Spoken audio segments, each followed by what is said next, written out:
তো আজকে আমরা নিয়ে চলে আসলাম খুব সুন্দর একটা এসপি রাইজেন 3 ল্যাপটপ 8500 সবাই এটা আনবক্সিং করেছে। ম্যাডাম আমার থেকে মেসেজ করেছে, ম্যাম প্রত্যেক এসেছেন, আপনার নামটা একটু বলেন আমাদের ঘুরে আমি প্রথমে দুর্গা থেকে এসেছি, আমার নাম তন্ময় শীল। সবাই এটা আনবক্সিং করেছে। আপনারা একটা কান্না করুন, নিজে আপনাদের একটা কান্না করুন। এটা অরিজিনাল স্পেশাল এসপি, খুব সুন্দর একটা ল্যাপটপ।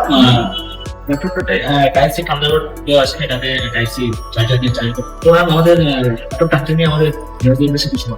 এখানে অনেক কালেকশন খুবই ভালো। আমি খুব সুন্দর গাইডেন্স পেয়েছি এখানে স্পেশালি দাদার থেকে যে আমি কোন ল্যাপটপটা নেবো এবং কোনটা আমার ইউজের পক্ষে ভালো হবে। আমি খুব স্যাটিসফাইড। তো সবাই জানো যে ল্যাপটপ পিসি ম্যাটেরিয়ালসের দাম প্রচুর পরিমাণে বেড়েছে। ল্যাপটপের দাম তো অনেক ভালো হয়ে গেছে মার্কেটে গেছে। যারা নতুন ডিজিটাল ল্যাপটপ পিসি পারচেজ করতে চাও এখন আমরা পুরো রেটে মাল বিক্রি করছি। তো যাতে পারচেজ করা হচ্ছে আমার সাথে যোগাযোগ করো, স্ক্রিনে দেওয়া নাম্বার আছে, কল করো অথবা হোয়াটসঅ্যাপ করো।